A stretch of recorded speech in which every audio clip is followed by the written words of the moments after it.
Hello students, welcome to my educational platform Anubhav coaching class. तो कैसे आप लोग, उम्मीद करते हैं स्वस्थ होंगे, मस्त होंगे। देखिएगा, आज की इस वीडियो में हम बात करने वाले हैं क्लास 10 के मैथ के जितने भी इंपॉर्टेंट फॉर्मूला रहने वाले हैं। आज की इस सेशन में इंपॉर्टेंट फॉर्मूला के देखेंगे, ठीक है। तो जो बच्चे अभी भी नहीं जुड़े हमारे प्लेटफॉर्म के माध्यम से, हमारे चैनल के माध्यम से, भैया मैं कह रहा हूँ अभी भी कि आप लोग हमारे चैनल से, हमारे छोटे से परिवार के माध्यम से जुड़ जाइए, जिसमें हम बात करेंगे इंपॉर्टेंट फॉर्मूला के बारे में। तो आज के सेशन में जितने भी इंपॉर्टेंट फॉर्मूला रहने वाले सबके बारे में देखेंगे, ठीक है। तो ये हमारा पीडीएफ है वास्तविक संख्या, जैसा कि पहला चैप्टर हमारा क्या वास्तविक संख्या, यानी जो वास्तविक संख्या आपका रियल नंबर है उससे संख्या पद्धति का चैप्टर, ठीक। इसमें विभाजन प्रमेय का एल्गोरिथम के अनुसार आता है। तो इसमें भाज्य बराबर भाज्य गुणे भागफल प्लस शेषफल, जो कि पाठ्यक्रम का भाग नहीं है लेकिन पहला वाला पीडीएफ, तो इसीलिए लेकर आएंगे, ठीक है। तो देखिए ए बराबर बी क्यू प्लस आर, तो ये आ सकता है आपके पेपर में। तो यहाँ पे क्या होता है, जो आर यानी शेषफल होता है वो 0 हो तो बी की दी गई संख्याओं का मासा होगा। यानी अगर हम बात करें, यदि आर जो शेषफल आपका 0 ले लेते हैं, तो जो बी होता है वो दी गई संख्याओं का क्या हो जाता है, मासा हो जाता है, ठीक है। यहाँ पर अगर बात करें फार्मूला मासा और लासा से रिलेट, तो इस फार्मूले से क्वेश्चन आपका आता है। ये वाला फार्मूला जो तीसरे नंबर पर लिखा है, इसको तैयार कर लीजिएगा।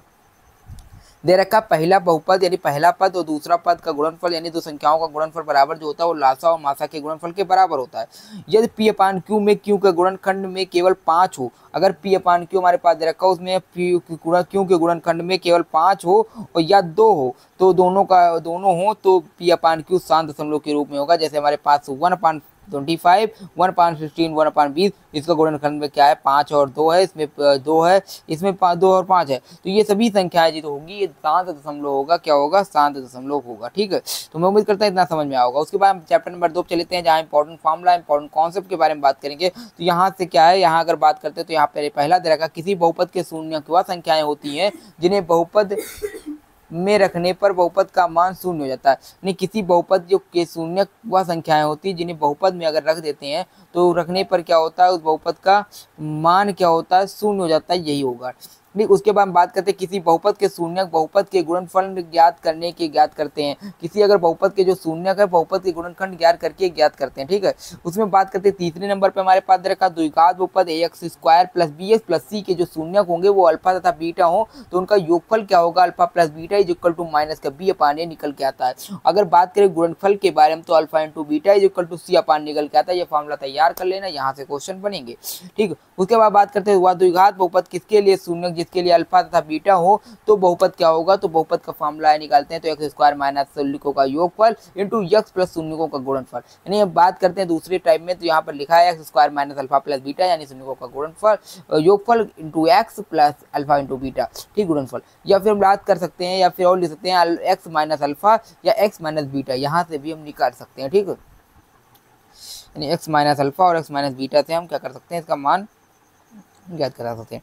उसके बाद दो चर वाले रैखिक समीकरण से आ गए। दो चर वाले रैखिक समीकरण में क्या है, यहाँ पर a1 x plus b1 y is equal to c1 या a2 x plus b2 y plus is equal to c2। तो यहाँ पर क्या होता है, यहाँ पर तीन पद दे रखे थे जिसमें a1 upon a2 is not equal to b1 upon b2, जिसमें अद्वितीय हल होगा या रेखाएं प्रतिच्छेद करेंगी और सुसंगत हल होगा, ठीक है। सुसंगत मतलब होता है यानी संगत, ठीक। a1 upon a2 is equal to b1 upon b2 is equal to c1 upon c2, तो इनके क्या होंगे, अनेक हल हो जाएंगे। अगर अनेक हल है तो रेखाएं क्या होंगी, संपाती होंगी। अगर रेखाएं संपाती हैं तो संगत हो जाएगा। अगर a1 upon a2 is not is equal to b1 upon b2 is not equal to c1 upon c2 है तो इसका कोई हल नहीं होगा। अगर रेखाएं कैसी होंगी, तो रेखाएं समांतर होंगी। अगर रेखाएं समांतर है तो इसका हल क्या होगा, असंगत होगा, ठीक। मैं उम्मीद करता हूँ ये समझ में आ रहा होंगे।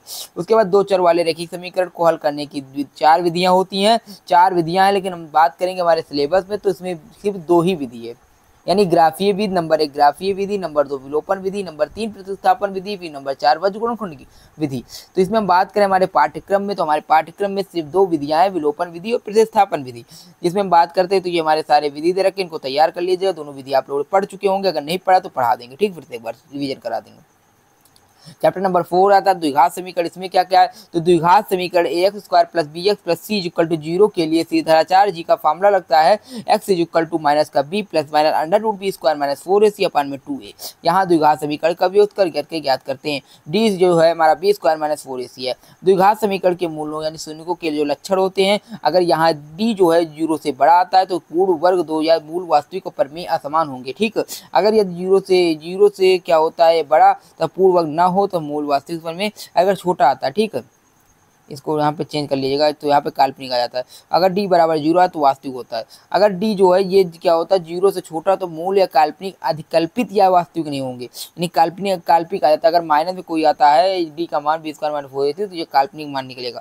ठीक, 3 क्रमागत प्राकृतिक सम संख्या या धन पूर्णांक संख्याओं को अगर मानते हैं तो x1 फिर उसमें x में जोड़ देते हैं 1 + 2, इसी तरह जोड़ते चले जाते हैं जिससे क्रमागत संख्या निकल जाते हैं। अगर क्रमागत धन सम संख्याओं को 2x1 और 2x2 2x4 यदि आदि मानते हैं, ठीक है। उसके बाद हमारे पास दे रखा है क्रमागत विषम धन संख्याओं को 2x+1 2x+3 और 2x+5 इत्यादि मान करके हम सॉल्व करते हैं। उसके बाद हमारे पास दे रखा है द्विघात समीकरण को हल करने की 3 विधियां हैं। नंबर 1 सीधा है 4 सूत्र द्वारा, गुणनखंड द्वारा और पूर्ण वर्ग द्वारा, जो कि पूर्ण वर्ग हमारे पाठ्यक्रम में नहीं है, पहले हुआ करता था लेकिन अब नहीं है, ठीक है। पूर्ण वर्ग करके ज्ञात करने का निम्नलिखित तरीका है, लेकिन अब क्या कर सकते हैं इसमें हम बात करते हैं आगे जो हमारे चैप्टर में सिलेबस में समांतर श्रेणी। समांतर श्रेणी अगला पाठ्यक्रम है जिसमें हम बात करेंगे किसी समांतर श्रेणी का व्यापक रूप ए है या a+d है या +2d या +3d होता है, जहां a श्रेणी का प्रथम पद है तथा d क्या है सार्वंतर है। जहां श्रेणी का प्रथम पद a है तथा d क्या है सार्वंतर है। तो हमारे पास फॉर्मूला होगा d = t2 - t1, यानी प्रथम अंतिम पद से प्रथम पद को घटा देंगे तो निकल के आ जाएगा किसी समांतर श्रेणी का nवां पद। अब tn यानी किसी समांतर श्रेणी का nवां पद क्या है, तो a + n - 1 × d, a plus क्या हो जाएगा n - 1 × d हो जाएगा। किसी समांतर श्रेणी का अंत से n वां पद ज्ञात करेंगे तो क्या हो जाएगा, तो tn = l - n - 1 × d ये हो जाएगा। ठीक, जहाँ l माइनस अंतिम पद है, क्या है l = जो क्या है अंतिम पद है। समांतर श्रेणी के n पदों का योगफल, समांतर श्रेणी के जो n पदों का योगफल होता है उसका फॉर्मूला होता है s = n/2 2a + n - 1 × d, ये वाला फॉर्मूला लग जाएगा। ठीक है, s = n/2 a + l या फिर ये लगा सकते हैं। ठीक, यदि a b c a p है यानी अर्थ n समांतर श्रेणी में है, तब b = a + b a + c a + c/2 यानी b a c का समांतर माध्य कहलाता है। अगर समांतर श्रेणी में 3 संख्याएं दी गई a - d a + d मानना चाहिए। किसी समांतर श्रेणी में 4 संख्याओं को a + 2d a तो इसे मान सकते हैं, ठीक है। उसके बाद त्रिभुज वाला चैप्टर, इसमें हम बात करेंगे बहुभुज समरूप कहे जाते हैं, उनके संगत कोण बराबर होने चाहिए और उनकी असंगत भुजाओं की लंबाइयां अनुपातिक, उन्हें 2 त्रिभुज समरूप होते हैं यदि उनके संगत कोण बराबर हो, उनकी संगत भुजाएं समानुपाती हों। ये प्रकार हम कर सकते हैं। कुछ प्रमेय दे रखे, इनको पढ़ लीजिएगा, इनको स्क्रीनशॉट लेके पढ़ सकते हैं, कोई दिक्कत नहीं।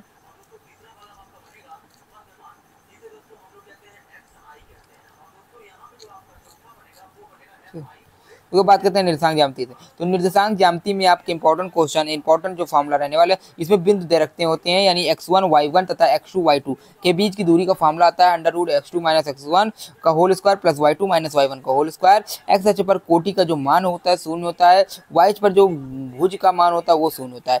मूल बिंदु के निर्देशांक की बात करें तो 0,0 होता है। आयत की सम्मुख भुजाएं तथा विकर्ण भी बराबर होते हैं। ठीक, समांतर चतुर्भुज की सम्मुख भुजाएं बराबर परंतु विकर्ण बराबर नहीं होते। वर्ग की चारों भुजाएं बराबर तथा विकर्ण भी बराबर नहीं होते। ठीक है, समचतुर्भुज चतुर्भुज की चारों भुजाएं बराबर परंतु विकर्ण बराबर नहीं होते। ठीक है, अब यहाँ पर दे रखा अगर मानते हैं x1 y1 यानी 2 निर्देशांक दे रखे उनके बीच m1 किसी m अनुपात m2 m1 अनुपात m2 विभाजित करते हैं, तो अंतर विभाजित करते हैं तो mx + mx m/m यानी m + m हो जाएगी। यहाँ 12 21 12 करके मान लगा देते हैं, my + my m + m 12 21 12 वाला कोड। ठीक है, इस प्रकार निकाल सकते हैं। ठीक, निर्देशांक जानते वही चीज़ आएगा, कोई दिक्कत नहीं, इसको हम चेंज कर सकते हैं। यहाँ पे हमारा यह देखिए यहाँ से अगले पॉइंट में। उसके बाद बात करते हैं यहाँ पे अगर बाह्यता विभाजित करते हैं तो बाह्यता में फॉर्मूला क्या लग जाता है, माइनस वाला लग जाता है। ठीक, mx - mx m - m तो m 12 21 12 my - my m - m 12 21 12। ठीक है, किसी रेखा के मध्य बिंदु P के निर्देशांक x y हो तो क्या हो जाएगा, मध्य बिंदु के निर्देशांक ज्ञात करना, तो x + y x1 + x2 / y2 y1 + y2/2। ठीक है, इस तरह निकाल सकते हैं। यदि किसी ABC शीर्ष के x1 y1 x2 y2 के तथा x3 y3 हो तो त्रिभुज के केंद्रक निर्देशांक x, y हो तो क्या होगा, तो x बराबर क्या होगा x1 x1 + x2 + x3/3 और y होगा तो y1 + y2 + y3/3। इस प्रकार निकाल सकते हैं। त्रिभुज का केंद्रक क्या होगा, त्रिभुज का जो केंद्रक होगा वो त्रिभुज के मध्यिकाओं के कटान बिंदु को त्रिभुज का केंद्रक कहते हैं। जो मध्यिकाएं होंगी उनकी जो कटान बिंदु होंगे उनकी कटान बिंदु के को क्या कहते हैं, त्रिभुज का केंद्र कहते हैं। यदि किसी त्रिभुज के तीनों शीर्ष के निर्देशांक x1 y1 x2 y2 और x3 y3 हो तो क्या होगा, तो त्रिभुज का जो क्षेत्रफल निकल के आएगा, एरिया निकल के आएगा वो 1/2 x1 y2 माइनस y1, यानी हम लिख सकते हैं 1/2 x y1 x ब्रेकर में y माइनस y, फिर x plus X Y minus Y plus X Y minus Y 123 231 312 code में करके याद कर सकते हैं। इसका सेशन मैंने लिया था, उसमें जाकर के आप पढ़ सकते हैं। 1 मिनट यार, ये क्या हो गया भाई साहब। ठीक, तो यहाँ हम देख सकते हैं उसके बाद क्या होगा। ठीक, तो यदि तीन बिंदु के संरेख, यदि तीन बिंदु क्या हो संरेख हो तो इन तीनों बिंदुओं से घिरे क्षेत्रफल शून्य होगा। अगर संरेख हो तो उनसे जो घिरा क्षेत्रफल होगा वो क्या होगा, वो शून्य निकल के आएगा। या किसी चतुर्भुज के शीर्ष दिए हों तो उस चतुर्भुज का क्षेत्रफल निकालने के लिए उसे दो त्रिभुजों को बांटना पड़ेगा, फिर दोनों त्रिभुजों का क्षेत्रफल निकालकर उन्हें जोड़ देंगे। इस प्रकार चतुर्भुज का क्षेत्रफल ज्ञात हो जाएगा। ठीक है, उसके बाद 8वां नंबर चैप्टर है त्रिकोणमिति वाला, जहाँ ट्रिग्नोमेट्री की बात करते हैं तो sine theta is equal to 1/cosec theta या cosec theta is equal to 1/sec theta, ये सब लिख सकते हैं। ठीक है, tan theta is equal to 1/cot theta is equal to sine theta बटे कॉट थीटा, या फिर हम sine square theta is equal to cos square theta, sine square theta plus cos square theta is equal to 1 लिख सकते हैं, या 1 plus tan square theta is equal to sec square लिख सकते हैं।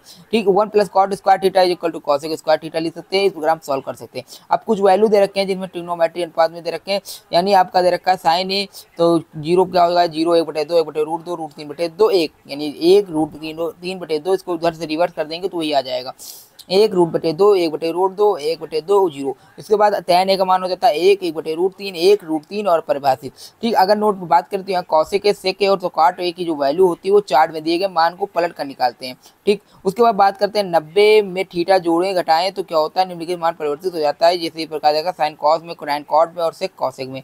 ठीक है, उसके बाद 180 360 3 में से, यानी इसको आपके सिलेबस का पार्ट नहीं, इसलिए हम ज़्यादा इसमें डिस्कस नहीं करेंगे। अब यहाँ त्रिकोणमिति के सवाल को सिद्ध करने के नियम जो है तो डायरेक्ट फार्मूला लगा सकते हैं, या फिर a प्लस बी का होल स्क्वायर टाइप फार्मूला लगेगा, यानी सरसमिकाएं लगेंगी, बीजगणित सरसमिकाएं, ये वाले त्रिकोणमिति सरसमिकाएं, या सेक ए कॉसेक ए tan a तथा कॉट ए को चेंज करना होगा। हर का एलसीएम लेकर के भी सॉल्व कर सकते हैं, हर के कॉन्जुगेट को गुणा करके भी सॉल्व कर सकते हैं। एलसीएस तथा आरएचएस को दोनों को लेकर के भी सॉल्व कर सकते हैं, पहले कुछ सॉल्व करके फिर एलएचएस को लेकर सिद्ध करेंगे। ठीक है, इस प्रकार हम कर सकते हैं। उसके बाद ऊंचाई हो जाता है दूरी वाला चैप्टर लेसन नंबर 9, जिसमें उन्नयन कोड जो बनता है नीचे कहलाता है, ऊपर वाले का चित्र सी का उन्नयन कोड, यानी नीचे जो बनेगा वो सी ए वाला जो होगा ये कहलाएगा उन्नयन कोड। ठीक, सी का उन्नयन कोड कहलाएगा। अनुमान कोड बनता है ऊपर है कहलाता है, नीचे वाले का चित्र में ए का अनुमान कोड बिंदु सी पर बन रहा है। ठीक, इस प्रकार बन जाता है। वृत्त की जो स्पर्श रेखा होती है प्रमेय 1 में क्या कहते हैं, वृत्त के केंद्र को स्पर्श बिंदु से मिलाने वाली जो रेखा स्पर्श रेखा पर लंब होती है। ठीक है, प्रमेय 2 कहते हैं वृत्त के बाएं बिंदु के खींची गई स्पर्श रेखाएं बराबर होती हैं। चित्र में पीए तथा पीबी वृत्त पर खींची गई स्पर्श रेखा है। उसके बाद बात करते हैं नोट, किसी वृत्त पर स्पर्श रेखा वह रेखा होती है जो वृत्त के केवल एक बिंदु पर प्रतिच्छेद करती है। ठीक, उसके बाद करते हैं आगे, तो अगले वाले पर बात करते हैं वृत्त के संबंधित जो क्षेत्रफल होगा। तो क्षेत्रफल में बात करते हैं, व्यास जो होता है ये 2r होता है, वृत्त का जो व्यास होगा ये 2r होगा, और वृत्त की जो परिधि होगी ये 2πr, वृत्त का क्षेत्रफल πr स्क्वायर के बराबर होता है। वृत्त के त्रिज्यखंड का क्षेत्रफल, माना किसी वृत्त 0 वाले वृत्त का लघु त्रिज्यखंड निकालेंगे तो ओ ए पी बी इस प्रकार है कि त्रिज्यखंड कोण ए ओ बी बराबर थीटा है, तब त्रिज्यखंड का क्षेत्रफल क्या निकलेगा, थीटा बटे 360 πr स्क्वायर, यानी πr स्क्वायर थीटा बटे 360 ये मान निकल कर आएगा। ठीक, त्रिज्यखंड का क्षेत्रफल यानी πr स्क्वायर माइनस लघु त्रिज्यखंड का क्षेत्रफल तथा लघु त्रिज्यखंड का क्षेत्रफल इक्वल टू निकल के आएगा πr स्क्वायर माइनस दीर्घ त्रिज्यखंड का क्षेत्रफल। यदि थीटा बराबर 180 अंश है तब त्रिज्यखंड का क्षेत्रफल अर्धवृत्तीय क्षेत्रफल तथा इसका क्षेत्रफल 1/2 πr स्क्वायर होगा। अगर थीटा बराबर 90 अंश है तब त्रिज्यखंड का चतुर्थांश और इसका क्षेत्रफल 1/4 πr स्क्वायर होगा। ठीक, इस प्रकार निकाल सकते हैं। त्रिज्यखंड के जो चाप की लंबाई होती है, किसी त्रिज्यखंड के संगत चाप की त्रिज्यखंड के चाप कहते हैं। यदि वृत्त की त्रिज्या r है तो त्रिज्यखंड का भी थीटा होगा, कोण थीटा होगा। त्रिज्यखंड के चाप की लंबाई का formula L equal to theta by 360 2πr, यहाँ मान रखेंगे आंसर आएगा। या फिर त्रिज्यखंड के चाप की लंबाई के रूप में अगर त्रिज्यखंड का क्षेत्रफल पूछा जाए तो 1/r 1/2 L into R 1/2 L into R ये फॉर्मूला निकाल सकते हैं। वृत्तखंड का क्षेत्रफल संगत त्रिज्यखंड का क्षेत्रफल माइनस वृत्त की जीवा और त्रिज्याओं के क्षेत्रफल। ठीक, क्षेत्रफल उसका पृष्ठीय क्षेत्रफल और आयतन। घनाभ का आयतन क्या होता है, LBH होता है। घनाभ का संपूर्ण पृष्ठीय क्षेत्रफल क्या होता है, 2 LBBH HL होता है, ठीक है। घनाभ का पिकड़ की लंबाई क्या होता है, L² + B² + H² होता है अंडर रूट के साथ। घन का आयतन होता है A³ घन का विकर्ण होता है A√3 और कमरे के चारों दीवारों का क्षेत्रफल क्या होता है 2H ब्रैकेट में L+B, ठीक। टंकी भरने में लगा समय अगर निकाला जाए तो टंकी का आयतन बटे नल के मुंह का क्षेत्रफल और गुणे पानी की चाल। यानी आप कैसे निकाल सकते हैं, यानी टंकी से भरे लगा जो समय निकालना है तो टंकी का आयतन निकालिए, नल के मुंह का क्षेत्रफल निकालिए, गुणे पानी की चाल निकाल लेंगे तो टंकी में जो जितना समय लगेगा उसको निकाल सकते हैं। बेलन का आयतन निकालना तो πr² होता है। वृत्त की परिधि अगर क्या निकाली जाए तो 2πr होता है, ठीक है। बेलन का वक्र पृष्ठ 2πrh होता है। वृत्त का क्षेत्रफल πr² होता है। बेलन का संपूर्ण पृष्ठ की बात की जाए तो 2πr होता है, h होता है। शंकु का आयतन क्या होता है 1/3 πr² h होता है। त्रिज्यखंड के चाप की लंबाई किसी त्रिज्यंगत, यानी उसको हमने देखा, इसके बारे में आप देख सकते हैं, इसके वही चीज आ गया है, कोई दिक्कत नहीं। ठीक, यहाँ बात करें शंकु का वक्र पृष्ठ क्या होता है πrl होता है। शंकु का संपूर्ण पृष्ठ की बात करते हैं तो πr ब्रैकेट में L+r होता है। शंकु की तिरछी ऊंचाई L = जो होता है √h² + r² और गोले का आयतन = क्या होता है 4/3 πr³। ठीक, गोले का वक्र पृष्ठ 4πr²। गोले का वक्र पृष्ठ ही उसका संपूर्ण पृष्ठ होता है। अर्धगोले का आयतन जो होता है 2/3 πr³ होता है। ठीक, अर्धगोले का जो आयतन होता है वो क्या होता है 2/3 πr³ होता है। अर्धगोले का अगर पृष्ठ की बात की जाए तो इसका 2πr² होता है। अर्धगोले का संपूर्ण पृष्ठ की बात की जाए तो 2πr² होता है। किसी शंकु के छिन्नक के सूत्र पर आधारित होते हैं, शंकु जो छिन्नक के सूत्र पर आधारित होते हैं, अब इसके बारे में ज्यादा देखेंगे। यहाँ सांख्यिकी वाला चैप्टर आता है, जब वर्ग अंतराल ना दिया हो समांतर मान निकालते हैं, तो वर्ग अंतराल ना हो तो समांतर मान कैसे ज्ञात करते हैं, तो सभी संख्याओं को जोड़ दीजिए और कुल संख्या लिख दीजिए, नीचे आ जाएगा। जब वर्ग अंतराल दिया हो तो समांतर माध्य ज्ञात करने की 3 विधियां होती है, प्रत्यक्ष विधि, कल्पित माध्य विधि और पग विचलन विधि। प्रत्यक्ष विधि में क्या होता है, प्रत्यक्ष विधि सिंपल है, सिग्मा f(x)/σf ये वाला मान रखेंगे, आ जाएगा। कल्पित माध्य विधि से कैसे ज्ञात करते हैं, तो x = a + fd/f, यानी fd/σf, सिग्मा fd अपान में सिग्मा f। पग विचलन विधि से कैसे ज्ञात करेंगे, पग विचलन विधि में है x = a + sigma fu upon sigma f bracket में n, जहाँ कल्पित माध्य है, फिर जो ये है ये क्या कल्पित माध्य से विचलन है, जिसे x - a करके ज्ञात करते हैं, और n क्या है पग वर्ग अंतराल है। ठीक है, तो जब वर्ग अंतराल न दिया हो, पदों का विषम संख्या हो, तो माध्यिका कैसे ज्ञात करते हैं, तो n + 1/2 n वापस कैसे ज्ञात कर सकते हैं। और उसके बाद क्या है, पदों की संख्या सम होती है तो क्या करते हैं n/2 वह पद और प्लस n/2 + 1 वह पद /2 ये करके ज्ञात कर सकते हैं। जब वर्ग अंतराल दिया हो, तो क्या कर सकते हैं, L1 + L2 - L1/f × n/2 c। यहाँ L1 क्या है, माध्यिका का वर्ग निम्न सीमा है, पदों की संख्या है, c माध्यिका के वर्ग को ठीक पहले वाले वर्ग की संचयी बारंबारता है। ठीक, f क्या है, माध्यिका वर्ग की बारंबारता है, माध्यिका वर्ग की उच्च सीमा है। ठीक है, इस प्रकार ज्ञात कर सकते हैं। अब बहुलक ज्ञात करना, तो बहुलक ज्ञात करने के लिए आपका क्या है, L1 + f इसको ज्ञात कर सकते हैं इस प्रकार, तो L1 + f 3 बार, ऊपर 2 बार, नीचे 3 बार माइनस करके लिख लीजिएगा, × h कर दीजिए। 102 करके फॉर्मूला बना सकते हैं, 102 1 2 0 1 0 2 आगे फिर 1 0 2। ठीक, इस प्रकार लिख सकते हैं। यहाँ पे आपको क्या है ये पढ़ लीजिएगा, L1 क्या है, बहुलक वर्ग की निम्न सीमा है, F1 क्या है, बहुलक वर्ग की बारंबारता है, और F0 क्या है, बहुलक वर्ग से ठीक पहले वर्ग की बारंबारता है, F2 क्या है, बहुलक वर्ग के ठीक बाद आने वाले वर्ग की बारंबारता है, H क्या वर्ग अंतराल है। ठीक, यानी वर्ग माप है। माध्यिका बहुलक और समांतर माध्य के बीच संबंध एक होता है, जैसे माध्यक का बराबर क्या होता है, 3 माध्यिका - 3 माध्यक बराबर होता है 3 माध्यक / 2 माध्य। ठीक, बहुलक बराबर होता है 3 माध्यक - 2 माध्य, इस तरह होता है। ठीक है, या फिर 3 माध्यक बराबर लिख सकते हैं बहुलक + 2 माध्य, फिर लिख सकते हैं बहुलक बराबर 3 माध्यक - 2 माध्य। अब प्रायिकता की बात करें, चैप्टर नंबर 8 लास्ट वाला, जिसमें प्रायिकता के बारे में बात करेंगे। तो प्रायिकता जो होता है ये होता है किसी ई के अनुकूल परिणामों की संख्या, प्रयोग में संभव परिणामों की संख्या। किसी घटना की प्रायिकता कभी भी ऋणात्मक नहीं हो सकती, कोई भी घटना है उसकी जो प्रायिकता होगी वो ऋणात्मक नहीं होगी। किसी भी परीक्षण में पूरक घटनाओं की प्रायिकताओं को योग सदैव 1 होता है, अर्थात ई और ई पूरक घटनाएं जो होती हैं वो तो PE और PE' बराबर 1 होती है, यानी किसी प्रत्यक्ष और उसके जो पूरक घटना होती है दोनों का योगफल 1 के बराबर होता है।